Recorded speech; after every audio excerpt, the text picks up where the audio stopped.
Fallout Equestria Heroes, Chapter 36, Convergence, written by no one. Follow your heart, but take your brain with you. The rain beat loudly against the burned-out ruins of the house. It was a steady sound, loud but predictable. Unlike the thunder, the sky would split asunder somewhere in the black of night, and the world would become day for half a second, bathed in a sickly white glow.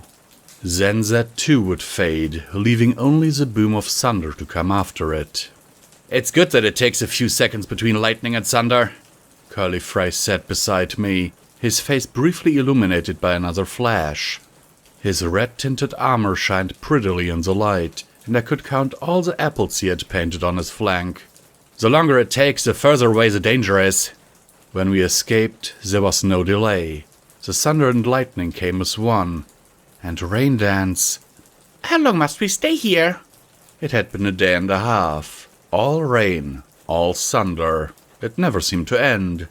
The streets of the ruined town ran with small rivers and were filled with mud.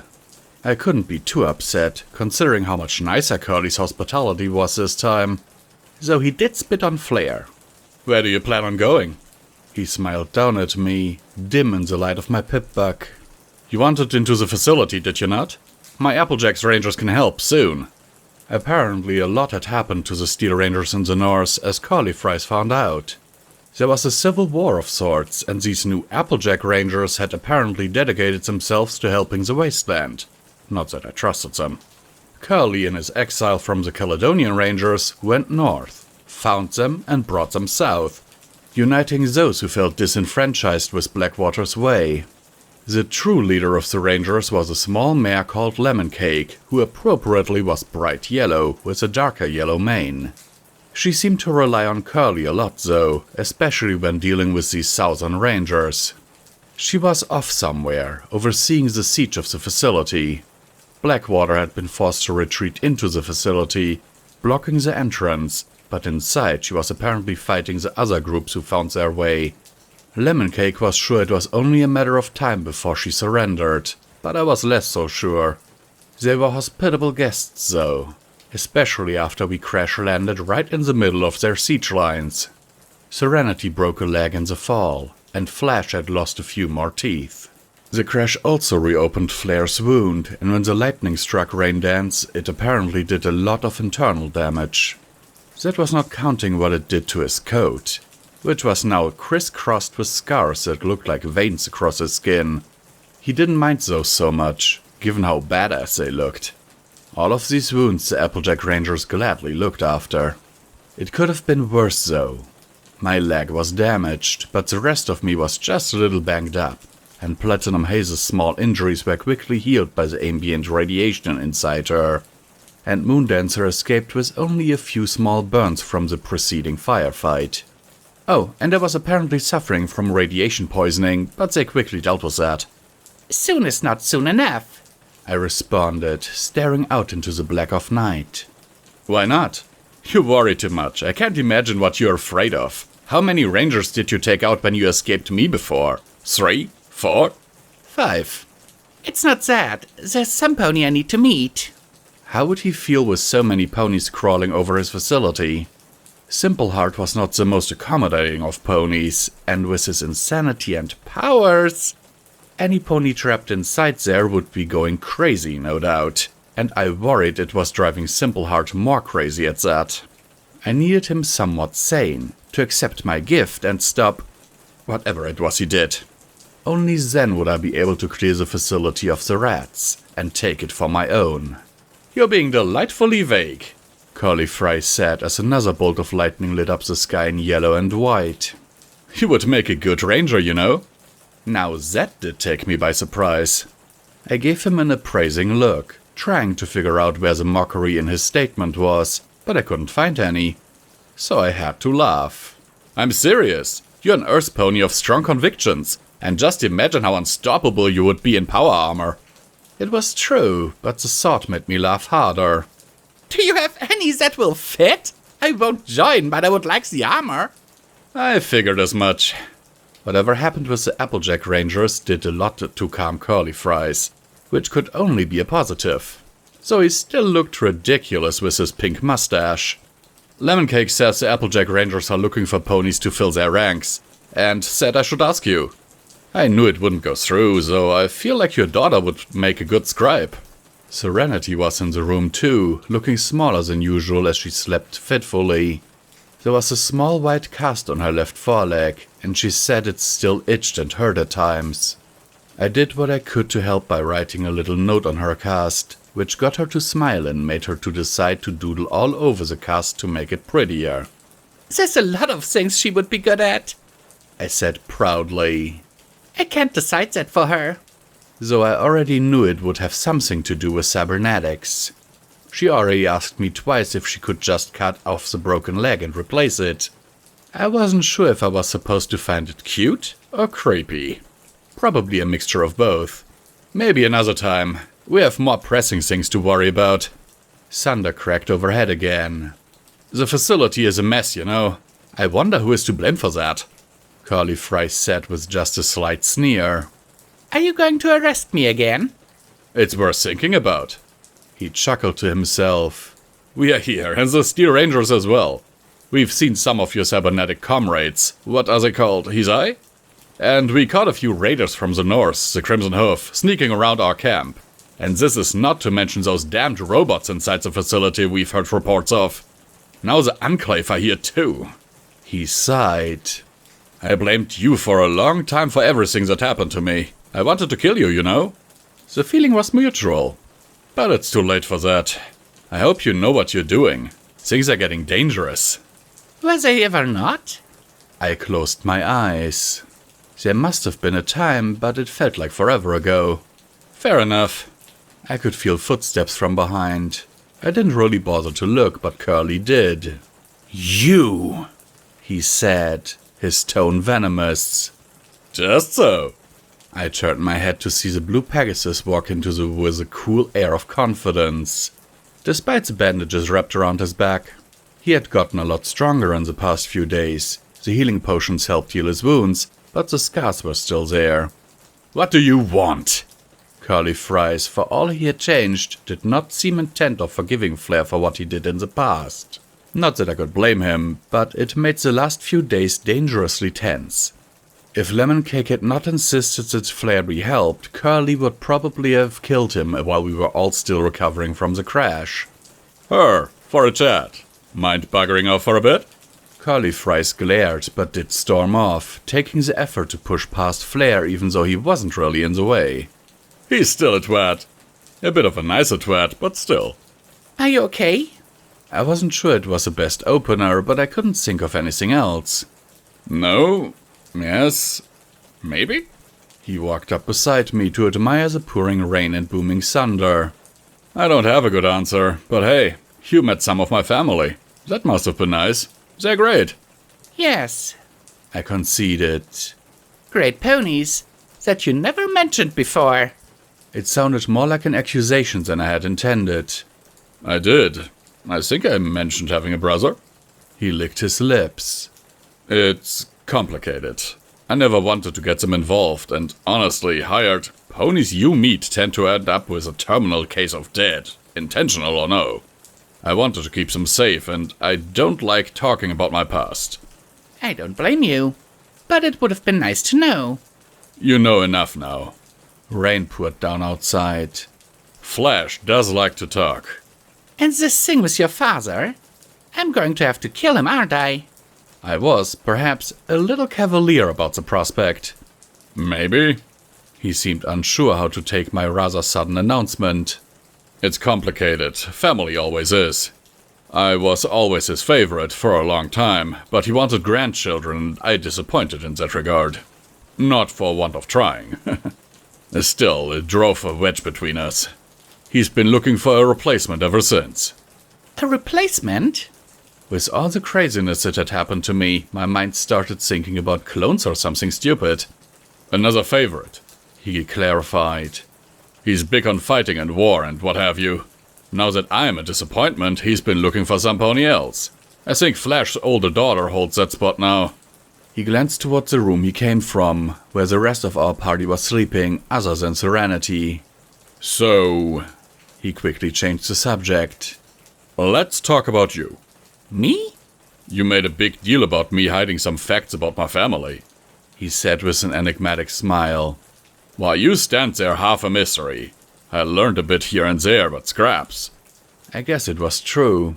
I never really mentioned much about my past to any pony. So you must have parents, right? Siblings? Give me something. I need to even the dark and troubled past scorecard. No siblings. My mom was killed when I was young, I said as emotionlessly as I could. The memories made my head hurt, so I did my best to not remember. Oh, sorry. No father? That was a good question. I guess I do. Flair raised an eyebrow at me. I mean, to be born, I never knew him. Probably a raider. I wasn't really sure about the mechanics of it, but I assumed most mares in Mareford had their children with members of the Crimson Hoof. And I had killed a few Crimson Hoof members before. Huh. Flair just laughed. No siblings then? Any good hookups? The glare I gave Flair was enough for him to instantly retract his question. Never mind then. Maybe one day. Not today. That seemed to placate him. You never gave me a good answer to my question. About if you're okay. I'm not. He sighed. Really, it's a lot to think through. I hate looking up at the sky, knowing I'm stuck down here. He looked up towards the black cloudy skies. Well, maybe not tonight. We could try the whole Cyberwing thing again. He glanced over at me, unsure if I was being serious. One day. Eventually. He shuddered slightly. I think I just need time to process it all. More time. But I may not be 100%, but I can still help your dumbass out. I wasn't asking for my benefit. I'm just worried. Don't be. Not for me. You have enough on your plate. All this emotional stuff can be sorted out after we fix this mess we're in. Don't you think that maybe it'll be easier to fix this mess if we're all 100%? This was apparently the funniest thing Flair had heard in a while, given the way he laughed at me. Silver, silver, silver, or is it hired gun? He chuckled to himself. At least, I think it was to himself. My issues are well documented. Serenity is dealing with more death and destruction than she deserves, and this is beyond her previous attachment issues. And Platinum Haze is 10 pounds of crazy in a 5-pound bag. Then there's you. Me? I pretended not to get his meaning. Sweetie, you talk to yourself when you think no pony is noticing. Half the time I talk to you, you look like you're looking past me, listening to some completely different conversation. You're neurotic and completely unstable. Well, that was just a bit unfair. So, what's your point? I knew his point, given the direction of the conversation, but I was feeling particularly defensive when my flaws were painted on a canvas before me. Outside, thunder cracked and lightning struck, and I saw a sad smile on Flair's face. This thing we are doing. Stopping the Watchers, saving dice from itself. This crazy plan of yours you won't even tell any pony. These aren't the plans or actions of ponies at 100%. These are the actions of the flawed and damaged, the weak and wary. If we stopped everything to see a few good psychiatrists to sort out the messes in our heads, nothing would get done. I know that.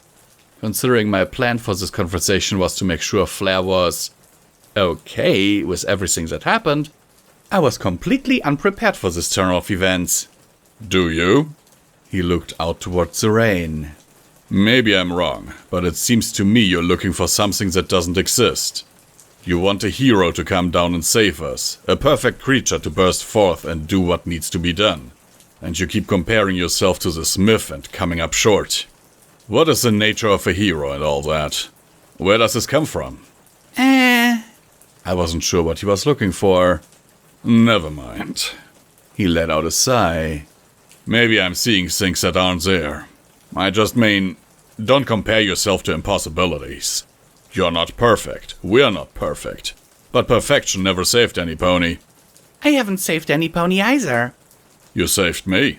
Thunder struck the ground behind him, and for a second I thought I saw rain pouring down his face. Before I had the chance to say anything, the door behind me burst open. Hired! Hired fucking gun! I turned my head to see a small yellow mare in heavy power armor. Paladin Lemon Cake, the leader of the Applejack Rangers near Thiese. Lemon? We helped you! Lemon Cake was small but struck an imposing figure. Her mane was cropped short, though it was soaking wet, and the eye patch over her left eye and corresponding thick scar made it clear she was difficult to kill. Helped you, helped your filly, and your friends. Now it's time to pay your debt. We're attacking in half an hour. Bring whoever in your little party is capable. But if you want into the facility, and I know you do, you'll come now. Half an hour? No more time to prepare? I said, getting to my feet. My whole body was still sore from a lot of things, but I was ready as I ever was. I still had some medics left, so what could stop me? No. She walked forward, the brown cloak she had draped over her power armor fluttered behind her. We may still have spies in camp. Things had to be kept secret. Who are you taking? I'm going, Flair announced, walking up beside me. If you or Curly Fries kill each other, I'm killing whoever survives. Just so you know. Lemon Cake did not seem in the mood for games, so I was unsure she ever was. I'm going. Platinum Haze and Serenity stay here. Haze would not want to go into a war zone. I knew her well enough that it wasn't even a question, and Serenity was injured. Me too. Moondancer appeared in the doorway behind Lemon. Sorry, missus. I heard you stomping about and just had to be a part of it. The mare looked Moondancer up and down for a second before nodding. You three, meet us in front of the doors in 20 minutes. Tell as few ponies as possible, and only those you know are loyal. She sighed and pushed past Moondancer in a rush to complete whatever it was she had left to do, no doubt. So, Moondancer looked nervously over to us. What did I just agree to?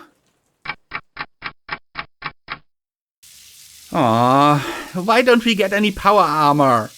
Moondancer was whining to me as we waited outside in the pouring rain. 25 or so Applejack Rangers were assembled, about half of their total force in timber. 25 power-armored Rangers could take any city in the wasteland, save for Thiese itself. But here I was uncertain. I knew what the numbers were like inside.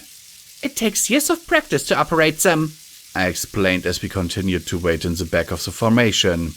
Lemon Cake was making her rounds and doing final counts. No, it doesn't, Flair contradicted.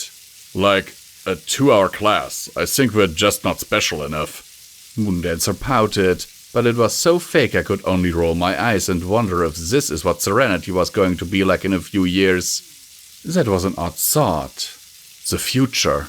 Rangers? Lemon Cake was in front of us, talking just loud enough to be heard over the rain. We are a long way from home. Great start. Makes him homesick. This is not our first time fighting our lost brothers, but we can pray it will be the last. They're like we were once. We lost our way, thought technology and power were the means to an end. We were wrong, and they are wrong.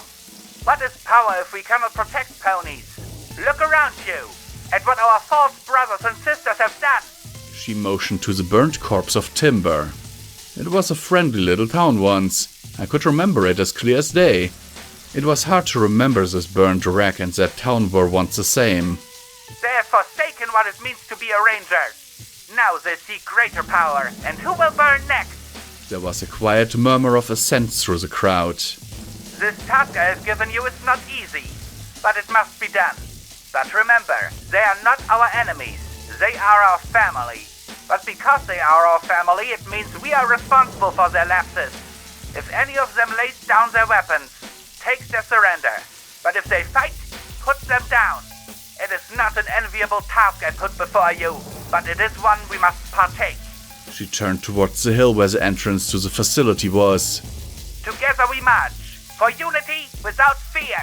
And so we marched towards the hill, under cover of darkness, and as quickly and quietly as we could allow. Lemon Cake fell back slightly, looking over at me and my little group. I know you intend to go into the heart of the facility. More dangers lurk within. Take out any Steel Rangers you see and come back with intel of what lies within. This is your task. Won't let you down, Mrs. Cake. Moondancer grinned. Indeed. And don't get in the way. She looked towards the hill. Crude fortifications and towers were built up to guard the entrance. There was a door once, but it had blown up the first time I was in the facility. They'll see us coming. I pointed out, and sure enough I saw lights from the walls looking towards us. Yes, because we're making a scene. Lemon Cake replied, her eyes fixated on the walls. They were expecting an assault for days, looking out for large groups. This is the third time we marched through the walls. A shame they weren't looking closer the first few times, or they would have noticed the shimmer of stealth bugs in the night. Out of pocket in her cloak, she pulled out a small rectangular device with a conspicuous button. Look away, then run. Boom! The crude walls and fortifications were gone in a flash brighter than any bolt of lightning. Bits of wood showered over us as I felt the explosion's shockwave thump into my chest. I stood transfixed at the show of light and dust before us. All that was left in an instant was blackened remains and a whole lot of smoke. And ponies running. I shook myself out of my stupor and charged a few seconds late, well behind the main mass of power-armored ponies. Before I knew it, I was in a dream. The facility. Its walls were stark white, and its warehouse so large as to seem to be endless. Large stacks of wood and metal, protected by purple barriers. A crude camp tied between the rows and a battle. First time I was a prisoner. A fake one. Raiders were attacking the town. I agreed to help for a price. I could see it all clear as day. That raider snake. The way I crushed him. The chaos of the first explosions. The mad fighting. It was the same, only different. The ponies now were all armed and armored better. Before it was about protecting the town. Now it was avenging it. Hired! Flare tugged at my good leg, shaking me out of my memories. The inside of the facility was quickly turning bloody.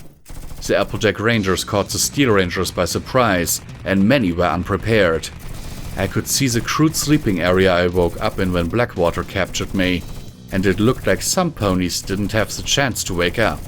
As Flare, Moondancer and I moved behind the nearest pile of magically protected lumber for protection, a picture of the battle soon came into play. The AJ Rangers had moved in quickly, utilizing surprise and overwhelming force to mask their lesser numbers. They pushed the surprised Steel Rangers almost all the way to the back wall, but couldn't pursue because the Steel Rangers were able to recover quickly. This left the two sides effectively on either side of the warehouse, taking potshots from behind cover. It was a terrible situation. The Steel Rangers had the numbers, and many of Lemon Cake's troops were of uncertain loyalty. She needed to bust in and destroy the Steel Rangers utterly, but instead they formed opposing trenches. The longer the battle drew out, the higher the chances the Steel Rangers could use their superior terrain knowledge to their advantage, or the higher the chances the less loyal of the AJ Rangers would stay on the right side. I glanced over at Lemon Cake as bullets zipped into the corner of my cover, making the purple shield ripple. She didn't have her mask, and though she looked as determined as ever, I noticed it was starting to crack. Move forward! She bellowed. Apple Squad, covering fire! Riddle, move up! Cantor and Equus, flank left! Philly and Gallop, flank right! With renewed vigor, the ponies she yelled at started to move. But I wasn't sure it was fast enough. Withers, fire your rockets on my word! Pick your target! She turned her head to see us. You idiot, go! Right, moving, After me! I said, trying to be heard over the cacophony of gunfire. I sped around the corner that led to the door. It was a good thing I had been here so often. I knew my way like the back of my hoof. Though there were far fewer guns pointed at me last time. When I turned the corner, I couldn't help but spot a Steel Ranger peeking around cover. Flare! Before they could get a shot off, Flare blasted the area with enough explosives to make them sink again. I weaved in and out of cover, making my way closer to the exit doors. I didn't mind a good battle, but I just knew if I stayed in there any longer than absolutely necessary, I'd lose even more body parts. Hired! I ducked into the wrong cover when I heard that voice behind me. Turning my head, I saw a yellow power-armored mare with a white mane pointing what appeared to be a rocket launcher at Moondancer. To her credit, Moondancer just smiled, but it seemed more strange than usual. Blackwater? I said calmly. How did I forget her? She only bought me once. I bought you and you didn't do your job. I hope she didn't pay too high a price, but the Crimson Hoof probably ripped her off. So I'm going to kill you. You brought this army on me, don't try to deny it. Huh, it was funny. So funny I couldn't help but laugh. She gave me a withering look, but I didn't care. Even the din of gunfire, explosions, and death around me couldn't break my mood. Come on then, kill me! I remembered what she said when she last had me captive. How she tortured folks in timber in front of their parents to get information on the facility, before burning the entire town to the ground. She was a dead mare walking, and she didn't even get the humor of her being the one to confront me. As if she had no idea what danger she was in. What? She had backup. 2 Steel Ranger idiots behind her looking confused at each other. I wonder if they were the ponies I beat up escaping the Steel Rangers the first time. Oh, it was too good. They probably understood, but she never would. Kill me! I yelled to be heard over a nearby explosion that showered us with wood chips and blood. It wasn't every day I actually got to kill some pony who really needed to die, and she really needed to die. At least Dragon Slayer had the excuse of trying to help, in his psychotic way. But Blackwater had nothing but wanton ambition. Okay. She made the fatal mistake of taking her weapon and firing a rocket towards me. Before she even shot, I was moving. The rocket sailed past me, exploding indistinctly in the distance. The sword in my leg shot out and slammed into a kink in her armor right above her knee. It wasn't very deep, but it was enough. With my other hoof, I kicked out her left leg. Just like that, even in all her fancy armor, she was falling. I tore the blade out and reared up. I had stomped on so many heads. What was one more? Bang, bang, bang! Oh, right, her backup. I felt a bullet bling against my cybernetic as another grazed the scarred side of my face. The impacts were enough to send me stumbling back. Iron stuck! Flair yelled from behind me. How he got there I wasn't even sure, but I wasn't about to question him. Which was thankful because just as I moved out of the way, a grenade went flying right above me. The explosion ignited right behind the 2 guards with enough force to at least knock them down. I turned back to look at Flair, only to see him and Moondancer already far away, running for the door deeper into the facility. I took a glancing look back at Blackwater, who was already getting to her hoofs, and decided I could kill her another day. There was too much chaos here to lose myself to revenge. As I followed through the door into the facility proper, I slammed the door shut behind me and looked around. The door didn't seem that stable, but when I saw a terminal beside it, I decided a locked door was better than nothing. I popped a few wires into my pip-buck to unlock the terminal, then locked the door with a satisfying click. It wouldn't hold them forever, but it would help. What was that? Moondancer asked with an eyebrow raised. Don't mind her. She just has the master key to the entire place. Flair said, pushing his knees towards the long set of stairs that led up to the facility. It doesn't help. Help what? She said as she flew easily up the stairs while me and Flair were forced to run. You didn't tell her? I asked. Flair shrugged. I thought you would. You really are predictable. Voices like wind spoke, but I shook them away. I never thought to warn Moondancer what this place was, what it could do to her. The facility wasn't just full of physical dangers, but mental ones as well. When we reached the first landing and saw the stark white walls and smell of stale air, it all came back to me. As we made our way through the all too familiar halls, I explained the strangeness of the facility the best I could. The mental tricks, the dangers that lay in wait, the god we were seeking. I never should have taken Moondancer with me, but I was not the smartest pony. And while she was free to make her own choices and deal with the consequences, I could have at least the very least explained what she was getting herself into. You're pulling my tail! She laughed, looking over to Flair. Perhaps she was expecting him to laugh too, make it all a big joke, but he just sighed. Uncle? You have returned! A voice boomed over the loudspeaker. Without missing a beat, I turned and shot it into pieces. I was hoping that voice would have more to do than torment us. Afraid not, sweetie. Flair sighed. That stupid voice is hardly the worst. Just keep your mind about you. If you start seeing things, or hearing things. It could be a hallucination, I said. or it could be the weird time magic that's going on. Either way, tell us. Mega spells, no matter the stripe, had an after effect. Balefire caused necromantic radiation, but other spells left lingering effects too. I wonder what my effect would be when I was detonated. That was a poor word to choose, but I could think of no other. That's helpful, Moondancer muttered.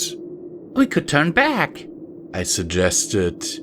Whatever fighting that is going on downstairs, it is probably almost over. We probably won. Moondancer near spat at the suggestion. No, we keep going. I'm not afraid. Nothing wrong with fear, I said as we turned a corner. I knew where I was going, sort of. I was following in the footsteps I had walked before, down and down to the cafeteria where we fought robots before. She didn't respond to what I thought were words of wisdom. A shame. I had a few other good ones about how facing your fears was true courage. Instead, she just sighed and looked away. Just in time for the gunshots. They weren't at us. They were from down the hall, echoing from the cafeteria. I was well versed in gunshots from that direction, so I could tell. Stay here, I shouted, taking off down the hall. I'll go scout. I got halfway to the cafeteria when I remembered I was shit at scouting without Platinum Haze or Serenity to pick up my slack. By the time I got there, I realized it didn't matter either way. The cafeteria was split into two sections. A lower level and an upper balcony level connected by two large staircases on either side of the room. At the bottom level, I saw 4 ponies of varying degrees of cybernetic enhancements taking cover, and at the top level a far larger group of ponies firing down. Led by my brother. He didn't notice me at first, not until one of his lackeys pointed a gun at me and started to fire. I started to run out the way, but caught sight of him noticing and jerking their gun out of the way so the bullets missed. For that at least, I was thankful. I had managed to find cover behind some tables the cybernetic ponies had cropped up. From a loudspeaker off in a corner, a voice boomed. Stop fighting in my halls! I remembered the voice well enough, taunting us throughout the halls, sending robots at us. She wasn't Simpleheart though, and as far as I could tell, she and Simpleheart didn't even get along. Who needs one abomination haunting the facility when you could have 2? Luckily, this one was easy enough to ignore. Starmare? One of them looked at me, unsure. A small mare carrying a minigun larger than she was. No doubt without her 4 metal legs, she wouldn't have been able to wield it. Yes! I cried out, peeking around the table to see my brother yelling, but it was drowned out by gunfire. A stallion further down the firing line glared over at me, but only for a second as he had to turn to shoot a laser from his eye. Holy shit! They can actually do that? I was going to need to speak with Serenity after all this was done. I've always wanted to kill some pony with a glare. The stallion eventually spoke, tearing me away from my excitement. She's a traitor! He was staring at me, and his eye was glowing. Oh, shit. Wait! The small mare attempted to put herself between me and him, with questioning results given our size difference. I appreciated the effort. Focus on the enemy. She's clearly on our side. If she wanted to attack, she would have. I'm not on any pony's side. I tried to explain, but it seemed like that avenue of approach wasn't working given the way the stallion was getting angrier and angrier. Fuck this! I stood up and walked away. It wasn't the smartest thing I had ever done, standing up and walking into the middle of a battlefield, with bullets and lasers still going off on either side. Still, it seemed to slow the shooting as opponents on both sides just watched me, unsure what to do. Then some pony shot me. Fuck! I dropped to my knees as blood poured out of my good foreleg. Well, that was a shitty idea, I thought. At least until I saw my brother crack the pony who shot me over the head with his rifle. Silver! He leaned over his hastily made barricade. What the fuck are you doing? Trying to get through. I tried to explain, holding my bloody leg. Then you shot me! Again! Was it a regular bullet this time? I hope so! I muttered as I dug into my bag for a healing potion. I should have checked my provisions before entering because it was my last one. Still, I sucked it down. Meadow laughed and shook his head. As much as I'm enjoying your comedy routine, we are in the middle of something, so move! No. Silver? His tone hardened. I thought we had come to an understanding before. You need to stay out of Crimson Hoof business. I won't ask you again. Why are you fighting? I asked as I sat on the ground as the healing potion did its work. The stallion from behind chipped in. You attacked our camp, he said, his eye glowing menacingly. If you have forgotten. Meadow just looked pissed as he raised his rifle. We did no such thing. You started the fight. He looked down at me. There's been trouble at Stable 42. We were ordered back there halfway through scavenging this place. But when we tried to leave, we found them camped at the exit you provided to us. They refused to move and attacked. They even destroyed the exit out of spite. We have been looking for another exit, but have been assaulted. It is vital we return. You mistake yourself, the stallion interjected. You attacked our camp. We were forced to flee. Meadow spat. My sister might have a skull thicker than this facility's walls, but I am not so dense. I know what happened. I don't know if insulting me was really necessary, but I took it in stride. Maybe it's a misunderstanding, I suggested, trying to mediate the situation. Misunderstanding or not, the Thiese stallion said.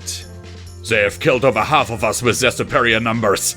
This is not something we can forgive. We will not make nice with them. I have no issues with the truce, Meadow said, much to my surprise, though a few ponies on his side started talking excitedly at once. They shut up when he waved his hoof. This is a distraction. I pursued them this far because I thought they could be a threat. If they promise to stay out of our way, I see no reason to continue this charade. Sir, a mare said pointedly. This could be a trap. Your sister is a known collaborator with Mr. House and the Thiese, and she has not been friendly with us in the past. Before Meadow could respond, the stallion burst in. She betrayed us. I would never work with her. Good to see I was well loved. Though I didn't really put any effort in making myself loved in my former employment. See? Meadow said with a laugh. My sister makes enemies, not traps. And if she wished to kill me, I have no doubt she would just shoot me. With a bullet, possibly from space. I thought it was at least somewhat humorous, if a bit ill-timed, though his comrade looked really confused. But I trust you less, the Thiese stallion responded. I really needed to learn ponies' names. It'll be a cold day in hell. The smaller mare with the minigun interrupted him. You're not in charge, she reminded him. Every agent is independent, answerable only to House. We have received orders to return, and so that is our directive. House is dead. Luckily enough, I had a good counterpoint to that when I said, He's not. He's been captured. This got the attention of the remaining Thiese. He's on the Enclave Raptor, which is currently docked at the top of this facility. They've been working with the Watchers. If you truly want to help, that's where you'd go. The Thiese stayed silent for a distressingly long time, giving each other uncomfortable silent stares before the stallion said, Is that why you came? To give us this information? No, I admitted. I have my own goals. He didn't seem happy about that. But they may align, sort of. But it'd be easier if ponies weren't warring through the facility in my way. If you're trying to avoid war, you've come to the wrong place, Meadow said. Steel Rangers have been scouring everyone they see. The robots never seem to end, and the Enclave haven't been helping. What's your agenda, Silver? Classified. My brother scrunched up his muzzle. Have your secrets. He turned his attention to the stallion. Is this it then? A truce? I have no desire to continue this. I will trust your ponies to leave ours alone. The stallion looked annoyed and seemed to think about it for a while before the mare with the minigun said, If House is here, we are going to rescue him. It's our job. If you get in our way, we'll move you, but we have bigger things to worry about. The stallion grunted his approval before the mare looked at me. Starmare, thank you for bringing us this information. I'm saddened you won't return to our ranks. The stallion added, "If you get in our way, we'll move you too." He still didn't like me, and after I was so warm and friendly to him too. I suppose you can't please everyone. Slowly, the Thiese started to move themselves out of cover while Meadow and his crimson hoofs watched passively from the balcony above. When the Thiese were certain they were not about to be shot, they started to move their way up the stairs and past the crimson hoof, who followed through their own promise and did not get in the way of them. It was good to see I was able to stop some fights from happening. It would make my work a lot easier. "Silver?" Meadow said when the last Thiese left the room. "Thank you. We lost too many ponies on these petty battles. I have come to hate this facility." He waved the hoof. "Make a camp. We need to get some rest and come up with a new plan. I don't suppose you have any food on you, Silver? We're running low." When I shook my head, he sighed. "A shame. Feel free to rest with us if you want protection, but we won't keep you." I had no intention of taking him up on his offer.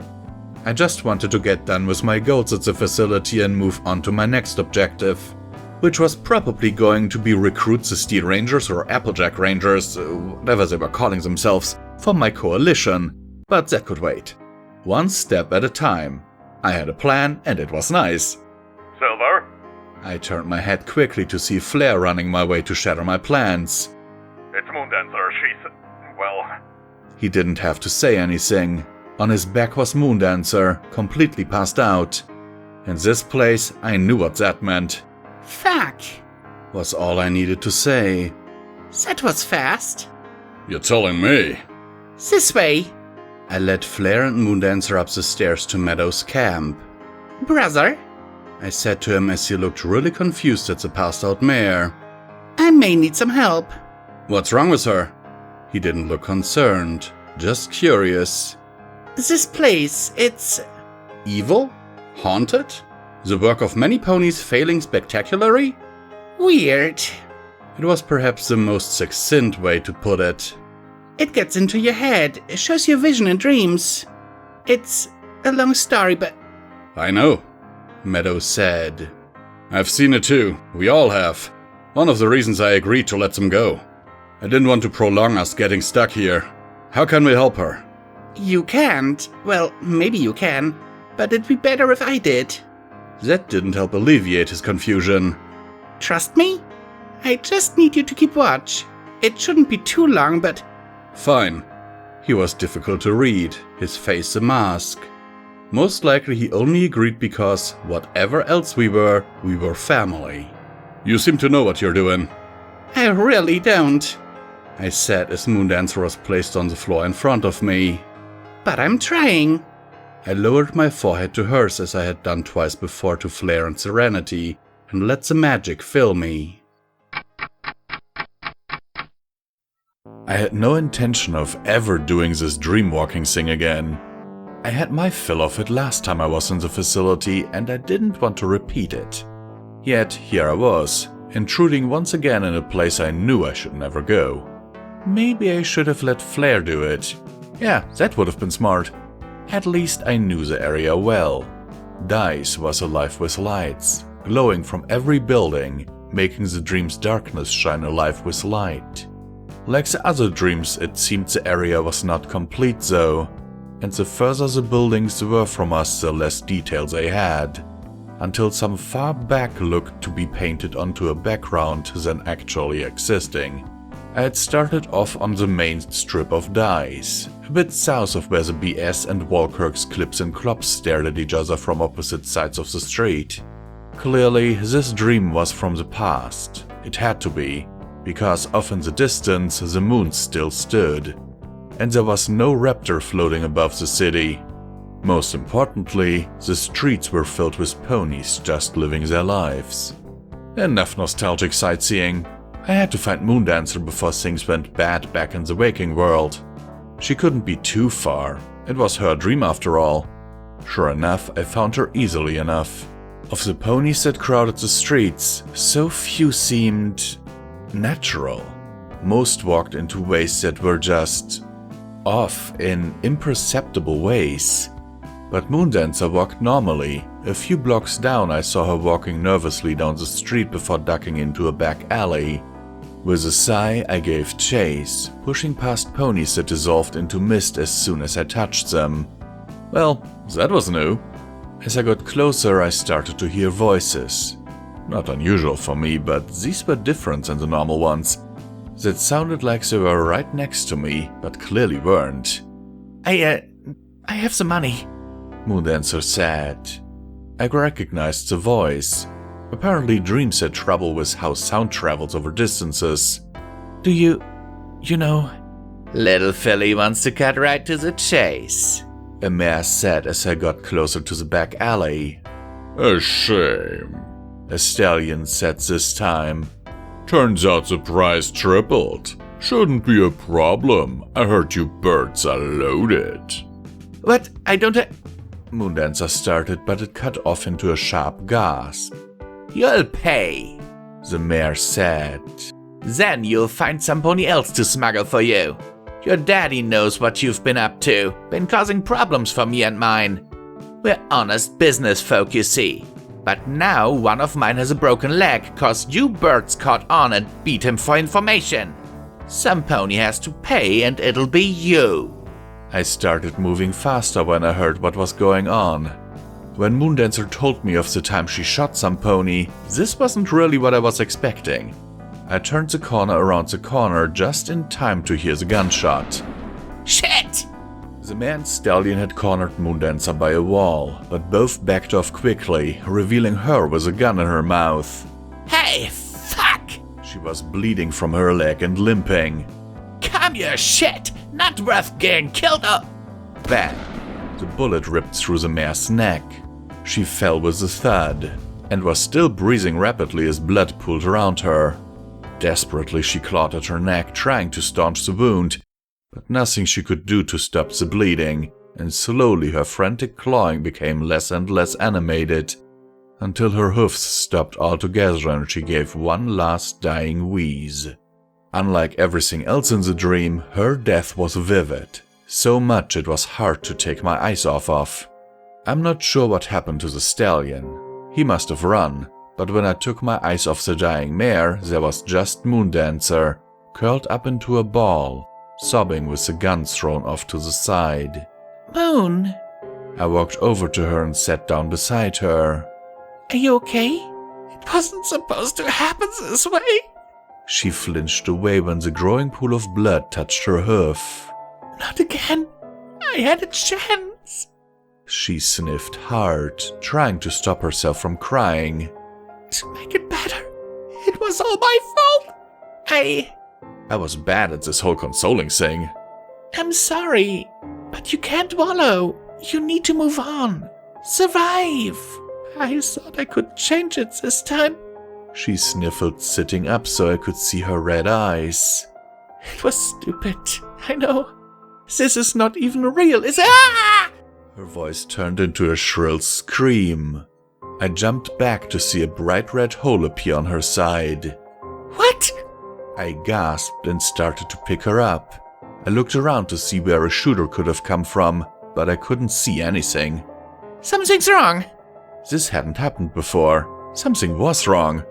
A sharp, piercing pain shot through my head. I stumbled back, dropping Moondancer on the ground on accident. The world started to waver, like I was looking at it through water.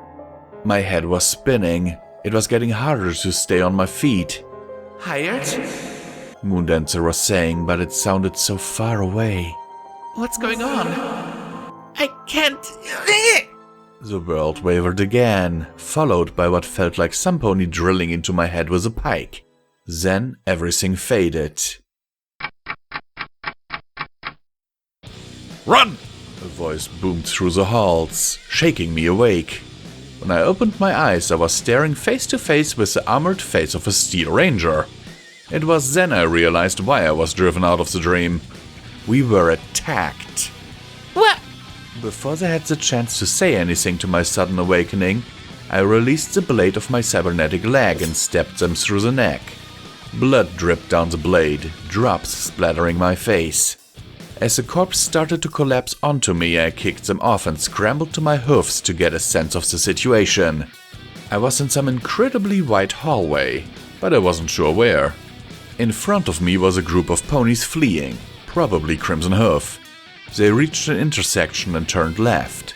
I saw Flair turn back to look at me, but I waved him on. And behind me... Get her!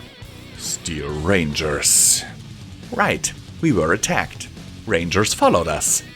Moondancer wasn't with me, and wasn't with the Rangers. She was safe. For now. Until they were caught. Subtlety shot out into the group of Steel Rangers giving chase. One went down, maybe killed, but it wasn't enough. There were a dozen there at least. The Applejack Rangers must have pushed them back too far. Right into us. I couldn't fight a dozen Rangers probably. So instead I bolted down the hallway. But when I got to the intersection, I turned right instead of left. I wasn't really sure where I was. I had been in the facility before, but it was easy to underestimate just how massive the entire place was. One hallway was as good as any other. I saw it as I passed rows and rows of doors. At least I had thought any hallway would do until I realized this one came to a dead end. Maybe I should have taken one of the doors. At the end of the hall was clearly an elevator. Celestia, I hate elevators. I pressed the button calmly, but when a bullet impacted right above the button, I decided to make things go a little quicker. I stepped my hoofblade into the crack of the door and used it to pry the elevator open. I managed to get it open just in time for a close voice to yell, Give up, you're surrounded! I turned around to see the group certainly had me surrounded, and I backed up closer to the abyss. I never did get a chance to see how far Shaft went down. No. One pony stepped forward, but they all looked the same, so I didn't really care. Blackwater will want you. You still have the key to this place. We won't kill you. I'll kill you. I warned.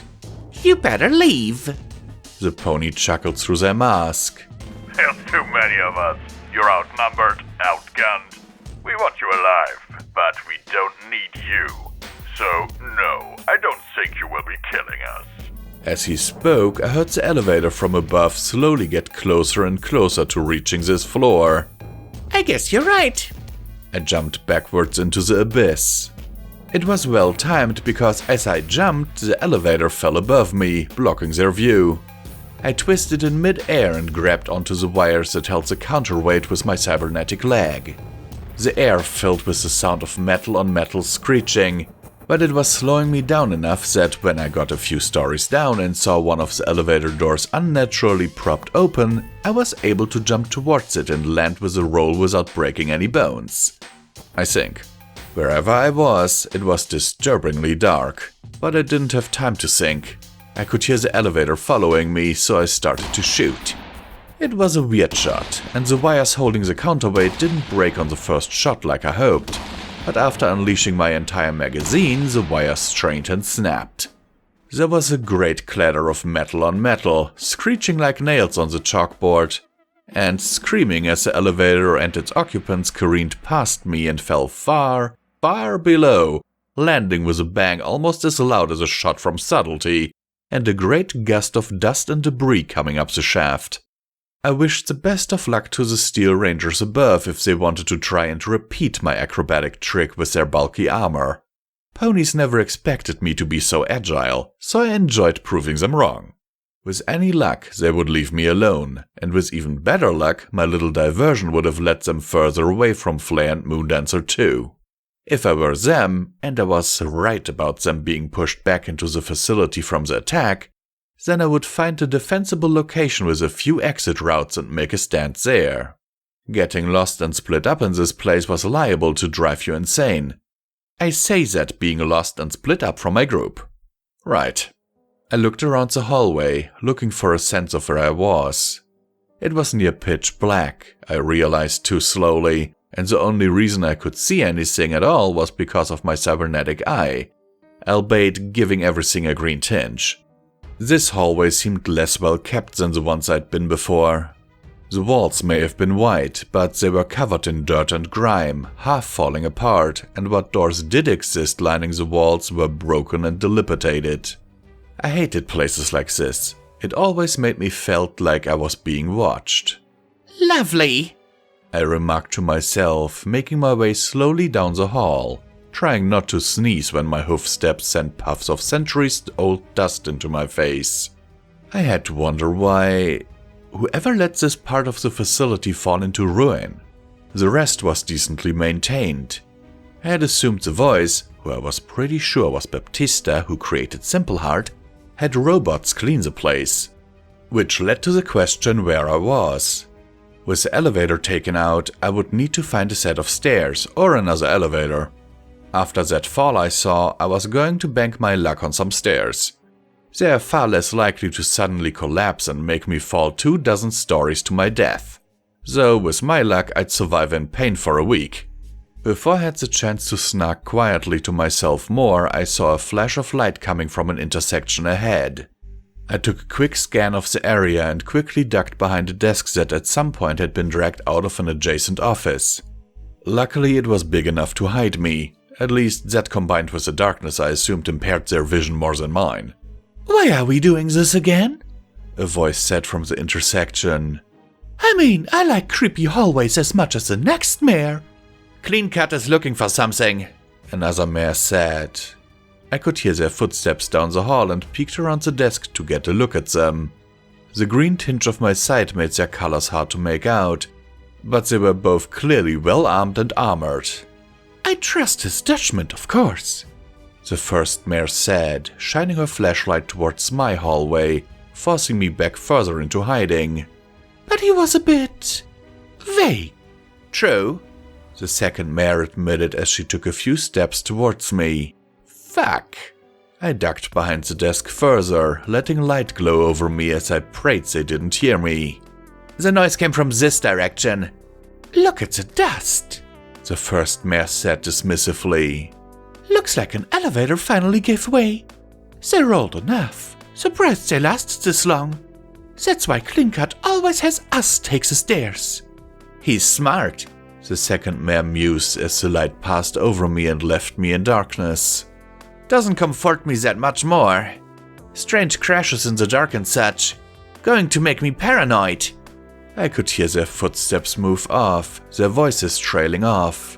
If you're that concerned, you could get tight lips, and we could clear the rooms one by one as a group. It'd take forever, but we have enough ponies. No. The mayor brushed away her concerns as her voice faded away. I had dodged a bullet there for sure. It was concerning, to say the least. They had implied there was more than one group skulking about, and as tough as I was, it would be a bad idea to start a war with every watcher in the facility. Not when I still had Steel Rangers and probably Enclave to dodge around too. This was just going from bad to worse, and then I felt a tingling in the back of my neck like some pony was watching me. I turned quickly and stared into the darkness. My cybernetic eye could pierce the dark, but it was possible some pony was using an invisibility spell. No. If they had been, my shoulder would have been burning. I brushed it off as my imagination. I didn't feel like waiting any longer, so I sneaked towards the intersection and peeked around the corner. The whole area seemed to be a maze of narrow corridors and large what looked like workshops, with various hallways branching off from various directions from the intersection I was at. So much so I couldn't see any pony, but I could see lights here and there, flashing across hallways. On the wall in front of me were the words, Security Solutions Inc. I'm sure I heard somewhere that certain parts of the facility were rented out to companies for private use to help pay for it. I suppose this place must have been one of them, but I couldn't figure out why they'd want to or what they'd use the space for. I was sure I'd find out though. Judging from the lights, it seems like all of the watchers were off to the right where the two I saw went, so I went left down a dusty hallway. I got 2 steps before I heard something behind me. Spinning, I pointed my gun at. Nothing. Darkness. Lights from adjacent hallways were getting larger though. A few seconds and they'd be in my hallway, I was sure. So I sped my approach down the hallway, making far too much noise, and ducked into the first room I saw. Maybe I was just getting paranoid. The room I had chosen to hide in was a large workshop of sorts. Mechanical devices that were completely foreign to me lined the room, often accompanied bits of pieces of what looked like robot pieces. If Serenity was with me, no doubt she'd know exactly what the machines and robots were for, but without her I could only venture a guess. It was large enough though. It seemed to have multiple exits, one on the wall I just came from and another off to the side. That second one seemed a more promising exit. As I ducked under a giant metal fabricating thing, something fell behind me. I turned quickly, but I was getting used to this place fucking with me. Chances were it was Simple Heart's mechanisms, more than it was a really stealthy pony following me. Turns out both options were wrong. When I attempted to open the door, something stabbed my leg, pinning it to the wall. I say something because whatever it was invisible. I let out a muffled scream, all too aware that I was basically surrounded. Hurt like a bitch, but the sudden feeling of dizzy shock helped. Whatever I was fighting was invisible. To my sight and my magic sense. Wasn't a unicorn or alicorn. Maybe a zebra? I didn't know how their magic worked. No time to think. I kicked wildly in the air with my cyber leg. I connected with whatever it was with a clank. Robot or zebra wearing metal. It backed off, releasing my leg, letting warm blood flow freely down my leg. That was my good leg too. I couldn't hear it, but when I knocked into a piece of machinery I could hear that. I charged at the sound. My head slammed into the metal with such force my ears were ringing. Robot. Had to be. I turned as fast as I could and gave the air a buck. My hoofs connected and off in the distance I saw a piece of machinery crumble and collapse with a smash. Whatever or whoever it was, I hoped I taught it to leave me alone. What was that? I heard some pony yell from behind me. Fuck! No time to get anything out to heal. I charged for the door I was attempting to go through until I was stopped. No time to look both ways before entering the hallway. Behind me I could hear ponies following. They left through that door, I heard one say. I didn't think they got a good look at me, but I couldn't risk it. The new hallway I was in just made me more lost. This place was so much like a maze, I wondered if that was intentional. Either way, I charged down the hallway. It was more of a limping run, but I was trying really hard to charge. I saw no lights coming from. As I passed door after door, I kicked every second one open to distract them, then went down the first intersection I saw. No time to worry, just had to get them off my tail. The first door I saw I opened and slipped in as quietly as I could. It turned out to be a maintenance closet. Long and thin with barely enough room to fit me. And that was without the two large shelves and mop bucket sink cluttering everything up. Whatever was in the shelves was stolen long ago, and the only other thing of note was a large hole in the ceiling where a fan once went. I could hear the ponies walking and talking in the hallway on the other side of the door. It went this way. I told you this place was haunted. It couldn't have gone far. All just white noise in the back of my head so long as I stayed away from my hiding spot. I stared down at my wounded leg. Just looking at it made me flinch and sent my leg into throbbing fit. Even in the green light I could tell it was completely soaked in blood. The wound itself was impossible to see for blood. I know Serenity would want me to clean it and dress it before applying a healing potion, but I was out of healing potions anyway and didn't have time to clean it. I had to do it quick and dirty. I pulled a small roll of bandages from my bag and wrapped my leg as tightly as I could. It stung like hell, but I knew I had to make sure it applied pressure. That would staunch the blood flow until I could get a proper treatment. Or at least see Serenity. She was close enough. Is that blood? A voice somewhere said, and my mind snapped back to my situation. I had left a trail. Hoof steps were closing in on me. Closer and closer as I felt myself tense up. It was 2 ponies at most. I could kill 2 ponies, bum leg or not.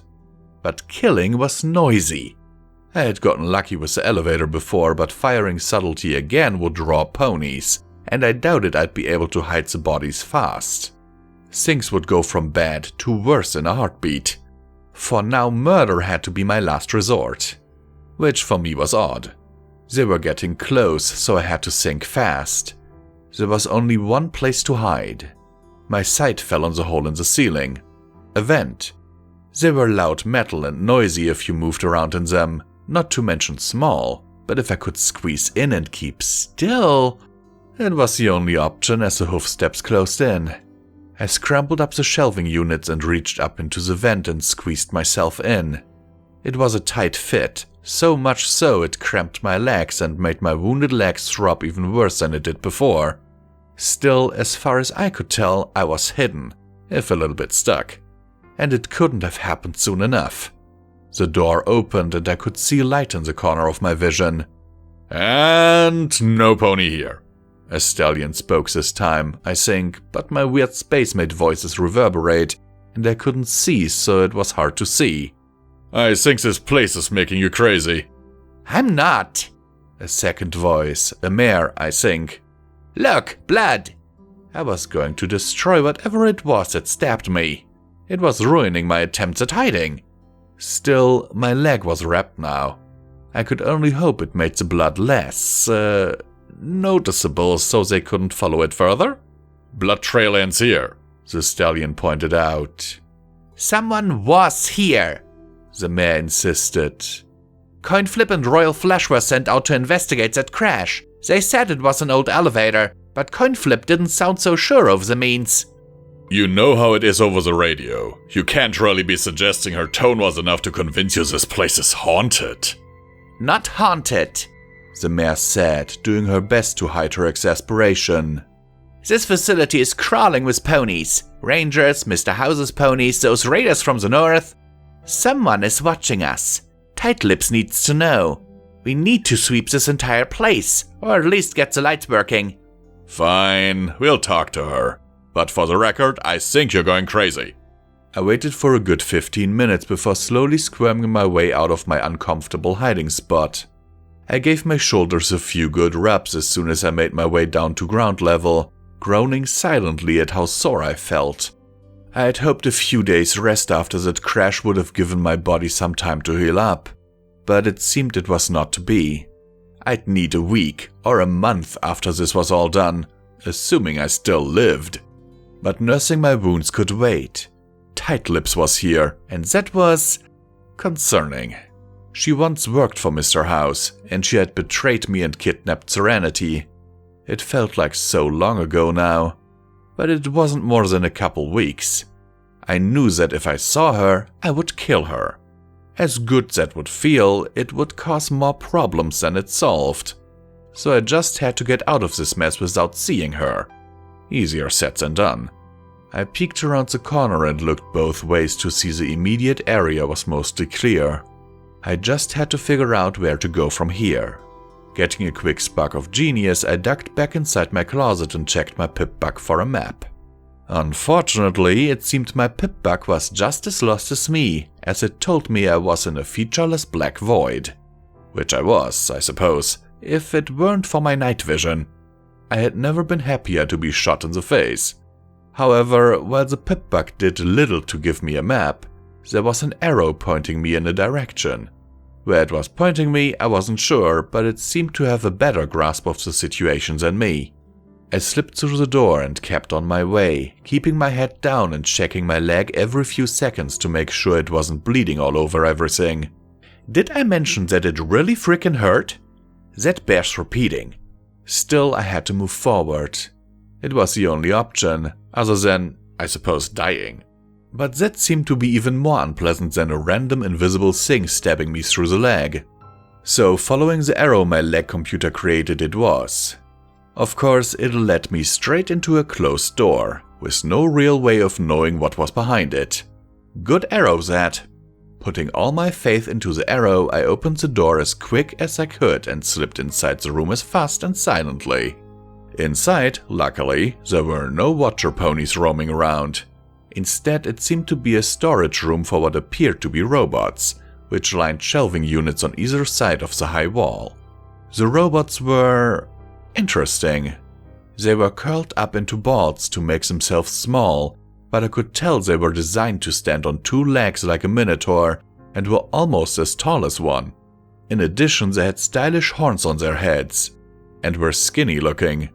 I had seen a lot of robots in my time, but I had never seen any like this. I could only guess that they hadn't been ready for market by the time the bombs hit.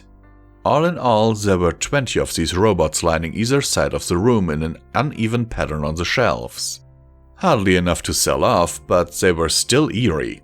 They were just staring forward, watching me from either side as I made my way past, with black, soulless eyes. I was half expecting one of them to jump off the shelf to strangle me. Thankfully that never happened, so I could let out a breath I had been holding. Just a creepy robot factory, nothing to worry about here. And look, an exit to a less creepy, marginally, part of the facility. I left through that door and looked around. To see one of those things standing over me, red eyes glowing. I'm not too proud to admit I yelped and jumped back, only to run into another one on the other side. I nearly bolted until I realized they were posted there. Statues for show. I sigh and did resist it to urge to kick the things and went on my way. I found myself in what I assumed was a lobby. Having come through a side door, I saw the room was impressively large, with a circular reception desk to me right and 2 wide open doors with light shining out of them to me left. That had to be the exit, and it seemed to have power. The only thing that was really standing in my way was a pit in the center of the room. It was, as I said, a circular pit that seemed darker and blacker than the rest of the pitch black area. The uneven remains of a security barrier surrounded it, and as I moved closer, it was clear at one point or another there was an escalator that led to a lower floor. But that was just rubble now. It certainly lent an impression to the room. There she is! Fuck. I turned quickly, only to be blinded by what seemed like a dozen flashlights. My cybernetic eye had to adjust to all the light to even get an idea what was happening, and what I found wasn't very promising. 11 ponies had me surrounded. Wait, that was 10. I had mistaken one of the statues for a pony. Only the other statue was missing. I wondered briefly if they had knocked it over, before I realized more pressing matters were at hoof. Like the 10 guns being pointed at me, and the cocky mare walking through the crowd with a grin. Hired? Tight lips sounded a bit surprised. I guess I shouldn't be surprised. We had intel you were in timber. But how did you get in here? The door has been locked for centuries. We had to bust it open. Magic, I said, taking a few steps back, but not too many as my back hoof nearly slipped into the abyss. This seemed to be a common theme of today. Hey, I still need to kill you. You realize you're surrounded and you're injured, right? She smiled. I'm happy to help you with that. Just relinquish your weapons. You never know when they might accidentally go off. No. I grinded my teeth and looked slowly towards the door with the light shining out of it. I could make a run for it. Head around the pit, deal with the bullets as they came. I could only take so many without a healing potion. That was the same problem with fighting. Of course, surrendering was never an option. Not to them. Sweetie, give up. I'll give you to the count of 3, and we can handle this like upstanding citizens, not act on our basest instincts. She lowered herself slightly, as if preparing for the recoil of her gun. 1. She started to bite down. 2. Bang! The bullet whizzed off the wrong direction as she was suddenly and violently pushed. I never saw what hit her, and I never would. Something crashed into me with such force I was sent backwards into the abyss. Blood filled my mouth when I bit my tongue on the landing. I coughed and spat in pain, but I barely had time to think. Something was on top of me. With all my strength I grabbed the air and twisted. I don't know what I was on top of, it was still invisible, but I could still kick it. My cybernetics slammed down with enough force to shatter the thing's head. When I did, the remains revealed to be one of those creepy robots, which shouldn't have surprised me. What did surprise me was when a second one grabbed my shoulder from behind. I wrenched away and darted away, trying to get a sense of where I was. Above was a hole with lights flashing and... oh, ponies were looking down and shooting. Fuck! I backed up more, just in time for something to slash at my chest. More pain. I added it to my mental list and backed away, firing subtlety with abandon at the air. The air sparked and wires went flying, but the machine didn't reveal itself. Maybe it was down, but its invisibility thing wasn't broken, or maybe it was tough. I had no time to think. Less when a bullet slammed into my cybernetic leg and ricocheted nearly into my face. I had to back up, get away. But I was out of room when my ass hit a metal wall behind me. With a cry of frustration, I kicked that stupid wall with everything I had. And the wall opened. Praise Celestia! I turned and bolted into the unknown, praying I could close the door and lock off pursuit. When I turned around, I saw I never needed to. The metal wall closed on itself, on the arms of one of those robots. I only knew that because the wall closed with such force the arm was severed, leaving its bladed arm lying on the floor like so much trash. In pain as I was, I decided to pick it up to give to Serenity later. Only then did I allow myself a minute to sit down and calm down. Fuck! I shouted into the void before breathing deep in an attempt to calm my nerves. I wasn't made for sneaking, or fighting against groups. Not without some healing potions, a damn good plan, or height advantage. These hallways made things impossible, and those fucking robots! None of this went as planned. I just wanted to scream. I didn't though. Not much. The one fuck got it out of my system, and I had to move forward. I tried to distract myself by counting my injuries. My leg was very stabbed. My back was killing me from the fall. My tongue too, and I had a gash on my chest. Not the worst I had. Compared to the dragon fight, it was nothing. But I at least had some healing potions there. Maybe I was just getting weaker. My months-long journey into insane danger finally taking its toll. Of course, were it any pony else, they would probably be dead, or close. So maybe I was just letting my frustration get to me. There was no time to waste. I had to figure out where I was and how to get out before the literal army that wanted me dead could break through. So I stood up and turned around. The room I was in was larger than I felt had any right to be, and covered on 3 walls floor to ceiling with computers. It didn't take me long to realize what I was looking at me. It was the exact same setup as the computers that Walkirk programmed himself into. A Crusader mainframe, or rather a poor copy made from stolen data. I never realized that he made 2, but I suppose I should have figured.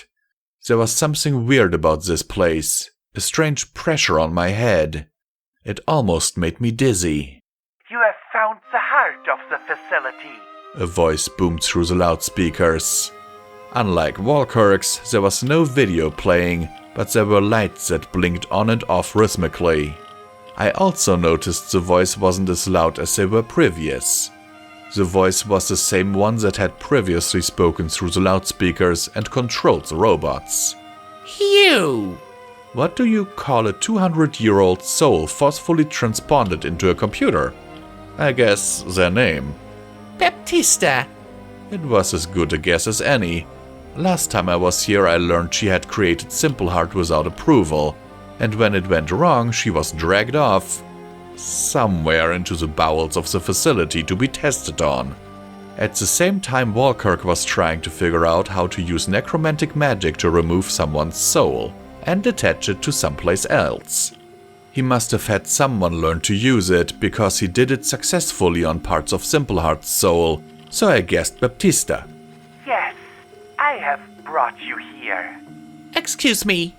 I stepped closer into the room, trying to figure out where to look to talk. With Walkirk, he always had a screen going. Here it was just lights and voices from all sides. Red and green and blue and yellow.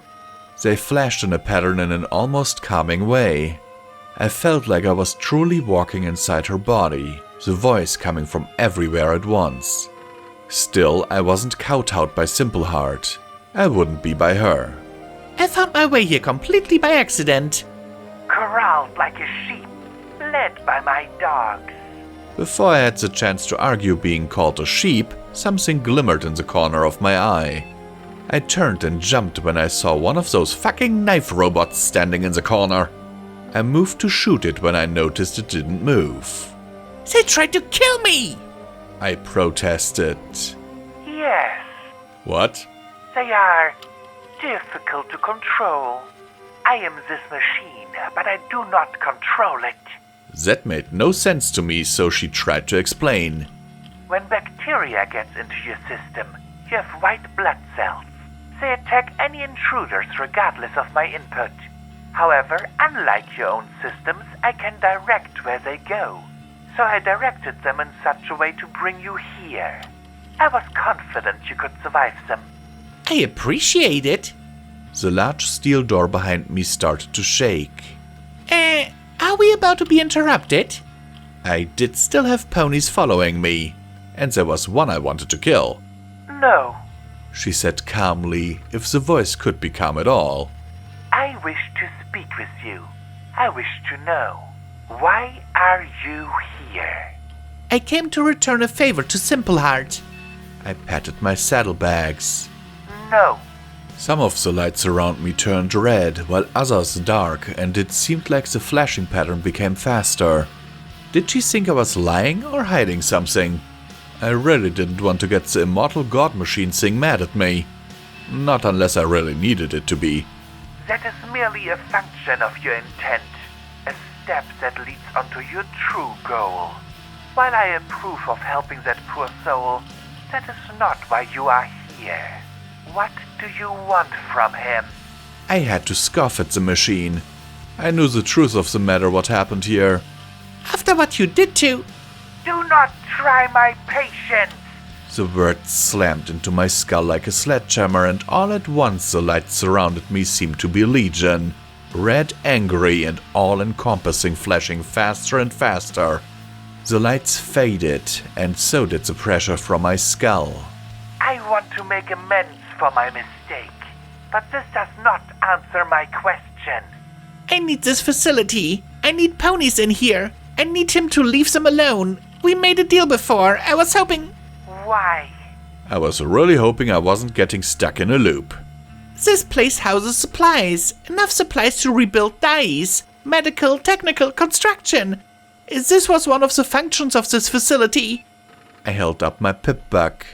But it never happened. These supplies are still here, waiting, because of you, because of him. The voice went quiet for a long time. I see. Why do you want to rebuild Thiese? Because it all went to shit. I found myself yelling, venting months of frustration. The Watchers have been playing with it, poking this group in the eye, framing this other faction for an attack. They have destroyed Thiese, divided the city. They want to swoop in, take control, become peaceful occupiers, and then rule the city. So long as we fight each other, so long as the gangs and factions battle, we all lose. If I can bring enough ponies together, if I can provide an alternative, then we can get the city on our side.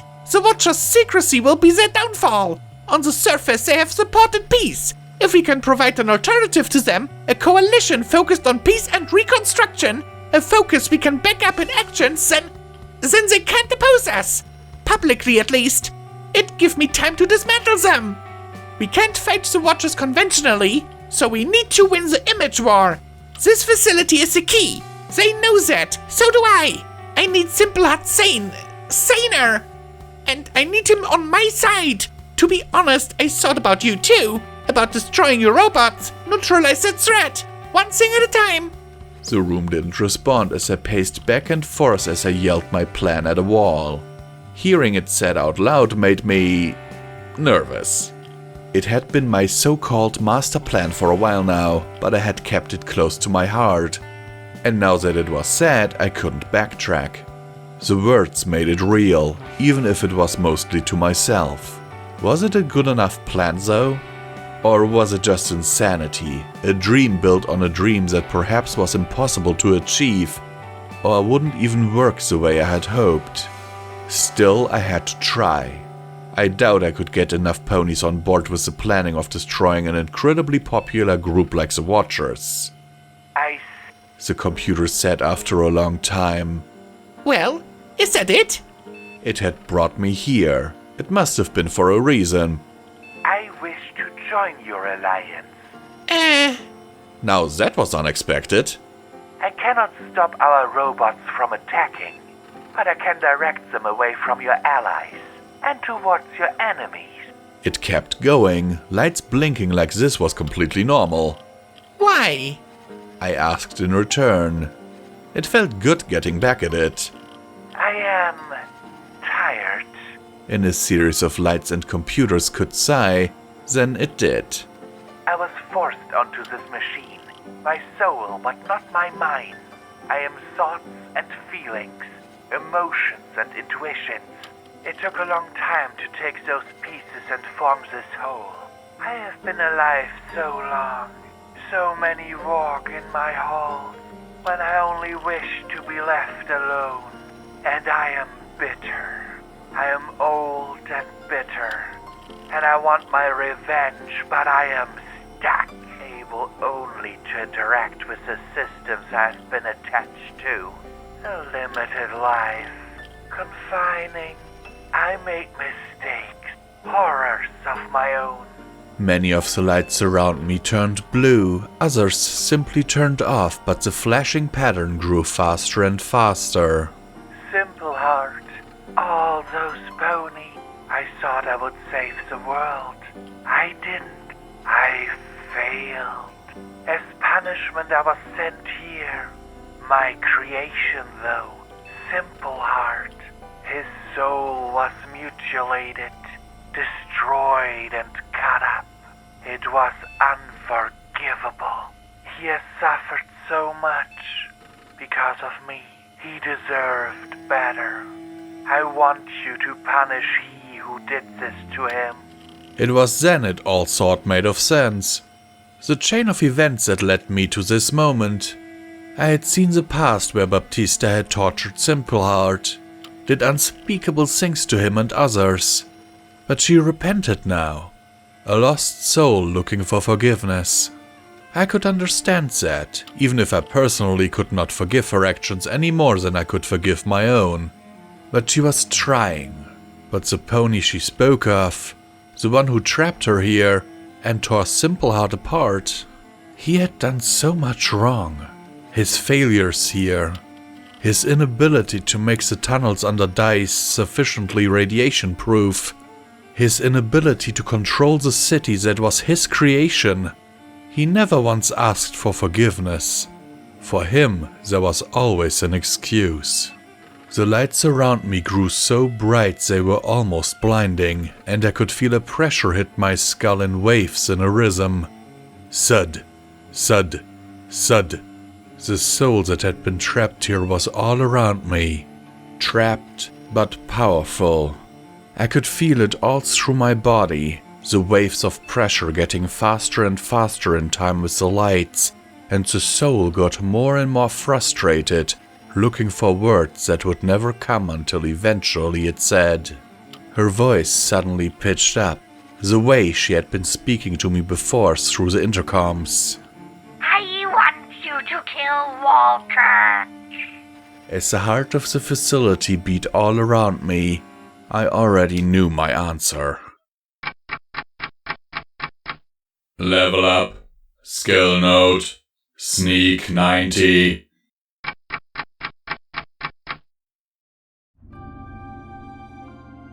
We here at Pony&Wolf Productions thank these amazing patrons of ours for their monthly support, without which all of this would not be possible. We sincerely appreciate it, and every dollar helps, is needed, and will be used to keep us going to produce audiobooks for your continued enjoyment. It is, now more than ever, important that you support your favorite creators if possible, due to YouTube changing in a way that is not very friendly to content creators. Especially small content creators, like us. In recent months, the names you see on screen have enabled Midnight and Visual Pony to keep going and only having to sell off part of their belongings to not end up on the street. As an incentive for everyone, Visual Pony has broken a vow and has promised to read and record FalloutEquestria, Murky number 7, should the monthly support reach $1,500. To be clear, this is the absolute minimum amount needed to keep the apartment and all bills paid without starving, while a production of this size is ongoing. The estimated time for this production would be 3 to 4 years, but people already said that Project Horizons was impossible to do, right? And now look who did it, so with Pony and Wolf, you know we can finish the job. For further information on how to support us, please have a look at the description of this video, as there are also other ways, like our merch store. Sincerely and forever yours, your Pony and Wolf team.